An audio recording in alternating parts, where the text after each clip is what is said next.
మన ప్రభువును రక్షకుడు అయిన యేసుక్రీస్తు వారి అతి శ్రేష్టమైన దివ్యనామమున మీ అందరికీ ఉదయకాలము సర్వశుభములు సర్వదీవెనలు దేవదేవుడు అనుగ్రహించునుగాక. ఆమేన్. దేవుని బిడ్డలారా, ఈరోజు 17వ తారీఖు జూన్ నెల 2024 సంవత్సరము.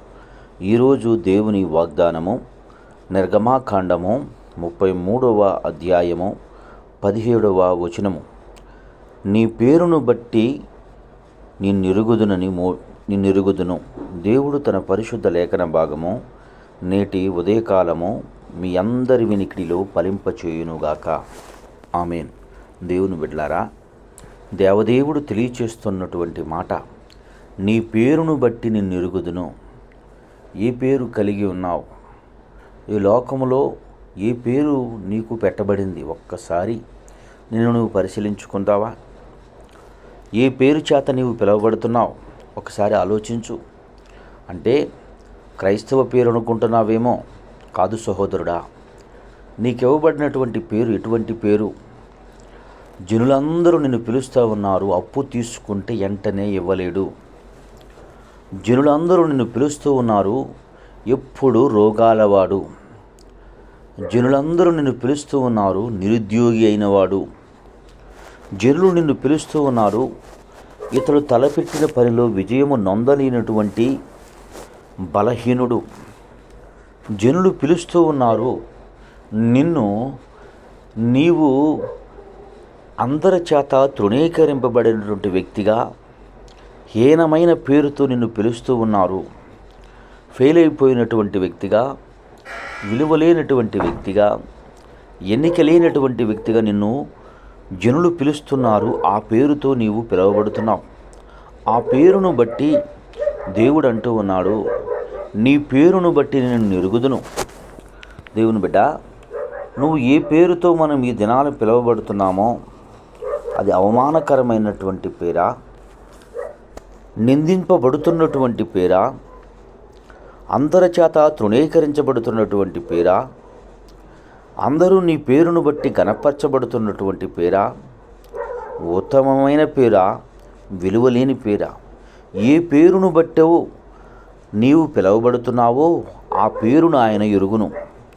మోషే గారితో దేవుడు మాట్లాడుతున్నటువంటి మాట, నువ్వు చెప్పిన మాట చొప్పున నీకు చేసేదను, నీ మీద నాకు కటాక్షం కలిగినది, నీ పేరును బట్టి నేను ఎరుగుదును అని మోషే గారితో దేవుడు చెప్తూ ఉన్నాడు.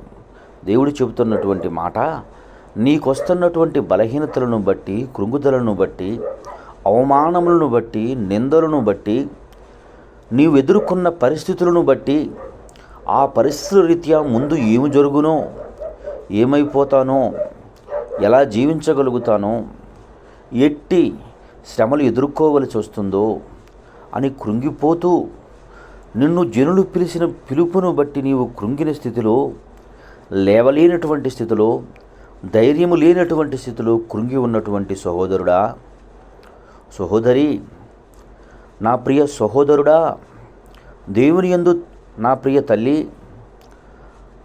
దేవుడు నీతో మాట్లాడుతున్నటువంటి మాట, నీకు జనులిచ్చిన పేరును బట్టి నిన్ను ఆయన ఎరుగుదును. ఆ పేరును బట్టి ఆయనకు తెలుసు బాగా. తెలియదు అని చెప్పి నీవు కృంగదీసుకోవలసిన అవసరత లేదు. సమస్తము చూస్తున్న దేవుడు, సమస్తమును సరిచేయగల దేవుడు, సమస్తమును హెచ్చింపగల దేవుడు, తెలిసిన దేవుడు నీతో ఈ మాట సెలవిస్తున్నాడు. మన జీవితమే సరిగా లేదు, మన పరిచర్యే సరిగా లేదు, మన కుటుంబ పరిస్థితే సరిగా లేదు, మన బిడ్డల పరిస్థితే సరిగా లేదు, మనం ఆశీర్వాదకరంగా లేము, దీవెనకరంగా లేము, ఒంటరి వారమై ఉన్నాము, కృంగుదలలో ఉన్నాము. మనలను బట్టి మనము ధైర్యం తెచ్చుకోవటమే తప్ప మనల్ని ధైర్యపరచువారు లేరు, మనల్ని ఆదరించువారు లేరు. అందరి చేత తృణీకరింపబడిన వ్యక్తులుగా బ్రతుకుతున్నాం. రేపేమవునో? మా పేరును బట్టి, మన పేరును బట్టి, మీ పేరును బట్టి మీకు విలువలేనితనము, గత జ్ఞాపకాలు, గత పరిస్థితులను బట్టి కృంగిపోయిన నీతో యేసయ్య ఈ దినమందు మాట్లాడుతున్నటువంటి మాట, ఆయన నిన్ను ఎరుగును. ఆయనకు నువ్వు బాగా తెలుసు. నిన్ను తెలుసుకున్న దేవుడు నిన్ను అదే శ్రమలో వదిలిపెట్టడు. నిశ్చయంగా ఆయన విడిపిస్తాడు.